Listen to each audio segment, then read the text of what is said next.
ओम श्री परमात्मने नमः। श्रीमद् भगवद गीता अथ तृतीय अध्याय श्लोक संख्या 22। न मे पार्थस्ति कर्तव्यं त्रिषु लोकेषु किंचन नानवाप्तम्य वाप्तव्यं वर्त एव च कर्मणि। हे पार्थ, मोर तीन लोकरे कौनसी कर्तव्य नहीं कि कौनसी प्राप्तव्य वस्तु अप्राप्त नहीं, तथापि मो कर्तव्य कर्म रे लागिछि। व्याख्या। न मे पार्थस्ति नानवाप्त म वाप्तव्यम। भगवान कौनसी एक लोकरे सीमित नुहंती, तेणु से तीन लोकरे निजर कौनसी कर्तव्य नथिबा कथा कहउछंती। भगवान निमंते त्रिलोकरे कौनसी कर्तव्य बाकी नहीं, कारण तांको पई किछि भी पाइबा बाकी नहीं। किछि पाइबा उद्देश्य रे ही समस्त मनुष्य पशु पक्षी इत्यादि कर्म करती। भगवान उपयुक्त पदरे एक विचित्र कथा कहउछंती जे किछि भी करिबाकू ओ पाइबाकू बाकी नथिले मध्य मु कर्म करुछि। निज पई कौनसी कर्तव्य नथिले भी केवल अन्य मानक हित पई भगवान अवतार नियंती एवं साधु पुरुषंक उद्धार, पापी मानक विनाश ओ धर्म संस्थापना निमंते कर्म करती। अवतार छड़ा भगवानक सृष्टि रचना मध्य जीव मानकर कल्याण निमंते उद्दिष्ट। स्वर्गलोक पुण्यकर्मर फल भोग कराइबा निमंते तथा 84 लक्ष जोनि ओ नरक पाप कर्म र फल भोग कराइबा निमंते उद्दिष्ट। पाप ओ पुण्यरु ऊर्ध्वको उठी निजर कल्याण करिबा पई मनुष्य जन्म मिलिछि। मनुष्य निज पई किछि न कले ही कल्याण संभव हेबो। मनुष्य समस्त कर्म अर्थात स्थूल शरीर क्रिया, सूक्ष्म शरीर चिंतन और कारण शरीर स्थिरता सबकिछि अन्य मानक हित पाई करिबा उचित, निज पाई नुहे। कारण जो स्थूल सूक्ष्म और कारण शरीर द्वारा सब कर्म करा जाए से गुड़िक संसारर निजर नुहे। तेणु कर्मयोगी शरीर, इंद्रिय, मन, बुद्धि, पदार्थ इत्यादि समस्त सामग्री को जे गुड़िक वास्तव में संसार मन करती एवं से सबको संसार सेवारे लगाई दियंती। यदि मनुष्य संसार वस्तु को संसार सेवारे न लगाई निज सेवारे लगाए तेबे से बड़ भूल करे। संसार वस्तु को निजर मानी नेबारु फलेच्छा जात हुए एवं फल प्राप्ति निमंते कर्म हुए। एही रूपे मनुष्य किछि पाइबा इच्छारे कर्म करुथुवा पर्यंत ता पाई कर्तव्य अर्थात करिबा बाकी रहे। गभीर भावे विचार कले जना पड़े जे मनुष्यर निज पाई कौनसी कर्तव्य नहीं, कारण प्राप्तव्य वस्तु परमात्मा तत्व नित्य प्राप्त एवं स्वयं स्वरूप मध्य नित्य,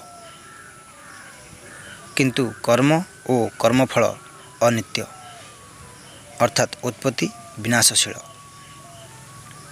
अनित्यर कर्म ओ फलर संधान नित्य स्वयं सहित किपरि संभव।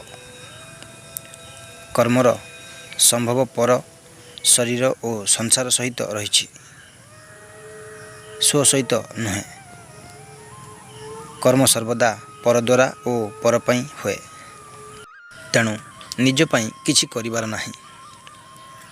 यदि मनुष्य पाई मध्य कौनसी कर्तव्य नहीं तेबे भगवान को पाई कर्तव्य संभव किपरि। कर्मयोगरे सिद्ध महापुरुषों निमंते भगवान एही अध्यायर 1700 और 1800 श्लोकरे कहिछंती जे सिद्ध महापुरुषों निमंते कौनसी कर्तव्य नहीं, कारण सेमानंकर रति तृप्ति और संतुष्टि निजठारे ही हुए। तेणु संसार रे करिबा अथवा न करिबारे तांकर कौनसी प्रयोजन न थाए। ତଥା କୌଣସି ପ୍ରାଣୀ ସହିତ ତାଙ୍କର ତିଳେ ମାତ୍ର ବି ସ୍ୱାର୍ଥଗତ ସମ୍ବନ୍ଧ ନଥାଏ। ଏହା ସତ୍ତ୍ୱେ ସେହି ମହାପୁରୁଷ ଲୋକ ସଂଗ୍ରହାର୍ଥେ କର୍ମ କରନ୍ତି। ଏଠାରେ ଭଗବାନ ମଧ୍ୟ ନିଜ ପାଇଁ କହୁଛନ୍ତି, କୌଣସି କର୍ତ୍ତବ୍ୟ ନଥିଲେ ମଧ୍ୟ ଏବଂ କିଛି ପାଇବାକୁ ବାକି ନଥିଲେ ମଧ୍ୟ ମୁଁ ଲୋକ ସଂଗ୍ରହାର୍ଥେ କର୍ମ କରୁଛି। ତାତ୍ପର୍ଯ୍ୟ ହେଉଛି ତତ୍ତ୍ୱଜ୍ଞ ମହାପୁରୁଷଙ୍କର ଭଗବାନଙ୍କ ସହିତ ଏକତ୍ୱ ରହିଛି। ମମ ସାଧମ୍ୟ ମାଗତାଃ। ଭଗବାନ ଯେପରି ତ୍ରିଲୋକରେ ଆଦର୍ଶ ପୁରୁଷ, ସେହିପରି ତତ୍ତ୍ୱଜ୍ଞ ପୁରୁଷ ମଧ୍ୟ ସଂସାରରେ ଆଦର୍ଶ। ବର୍ତ୍ତ ଏବଚ କର୍ମଣି। ଏଠାରେ ଏବ ପଦ ପ୍ରୟୋଗ କରିବାରେ ଭଗବାନଙ୍କର ଉଦ୍ଦେଶ୍ୟ ହେଲା, ମୁଁ ଉତ୍ସାହ ଓ ତତ୍ପରତାର ସହିତ ଆଳସ୍ୟ ରହିତ ଓ ସାବଧାନ ହୋଇ ସ୍ୱଚ୍ଛା ରୂପରେ କର୍ତ୍ତବ୍ୟ କର୍ମ କରୁଛି। କର୍ମ ତ୍ୟାଗ କରୁନାହିଁ କି ଉପେକ୍ଷା କରୁନାହିଁ।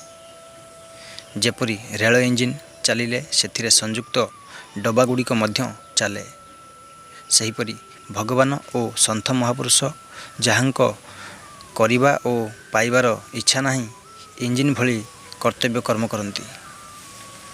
ଫଳରେ ଅନ୍ୟମାନେ ମଧ୍ୟ ତାଙ୍କୁ ଅନୁସରଣ କରନ୍ତି। ଅନ୍ୟ ମନୁଷ୍ୟଙ୍କର କରିବା ଓ ପାଇବାର ଇଚ୍ଛା ଥାଏ। ସେହି ଇଚ୍ଛା ନିଷ୍କାମ ଭାବପୂର୍ବକ କର୍ତ୍ତବ୍ୟ କର୍ମ କଲେ ଦୂର ହୁଏ। ଯଦି ଭଗବାନ ଓ ସନ୍ଥ ମହାପୁରୁଷ କର୍ତ୍ତବ୍ୟ କର୍ମ ନ କରିବେ, ତେବେ ଅନ୍ୟମାନେ ମଧ୍ୟ କର୍ତ୍ତବ୍ୟ ପାଳନ କରିବେ ନାହିଁ, ଯାଦ୍ୱାରା ସେମାନଙ୍କ ଠାରେ ଆଳସ୍ୟ ପ୍ରମାଦ ଦେଖାଯିବ ଏବଂ ସେମାନେ ଅକର୍ତ୍ତବ୍ୟରେ ଲିପ୍ତ ହୋଇଯିବେ। ଏପରି ହେଲେ ସେମାନଙ୍କର ଇଚ୍ଛା ନାଶ ହେବ କିପରି? ତେଣୁ ସେମାନଙ୍କ ହିତ ନିମନ୍ତେ ଭଗବାନ ଓ ସନ୍ଥ ମହାପୁରୁଷଙ୍କ ଦ୍ୱାରା ସ୍ୱାଭାବିକ ଭାବେ କର୍ତ୍ତବ୍ୟ କର୍ମ ହୁଏ। ଭଗବାନ ସର୍ବଦା କର୍ତ୍ତବ୍ୟ ପରାୟଣ ରହନ୍ତି। ସେ କେବେ କର୍ତ୍ତବ୍ୟଚ୍ୟୁତ ହୁଅନ୍ତି ନାହିଁ। ଏଣୁ ଭଗବତ ପରାୟଣ ସାଧକ ମଧ୍ୟ କେବେ କର୍ତ୍ତବ୍ୟଚ୍ୟୁତ ହେବା ଉଚିତ ନୁହେଁ। କର୍ତ୍ତବ୍ୟଚ୍ୟୁତ ହେଲେ ସାଧକ ଭଗବତ ତତ୍ତ୍ୱର ଅନୁଭବରୁ ବଞ୍ଚିତ ହୁଏ। ନିତ୍ୟ କର୍ତ୍ତବ୍ୟ ପରାୟଣ ହେଲେ ସାଧକକୁ ସହଜରେ ଭଗବତ ତତ୍ତ୍ୱର ଅନୁଭବ ହୋଇପାରେ। ପରିଶିଷ୍ଟ ଭାବ। ମହାଭାରତରେ ଭଗବାନ ତାଙ୍କ ତିନି ଲୋକର କର୍ତ୍ତବ୍ୟ ସମ୍ବନ୍ଧରେ ଉତ୍ତଙ୍କ ଋଷିଙ୍କୁ ମଧ୍ୟ କହିଛନ୍ତି।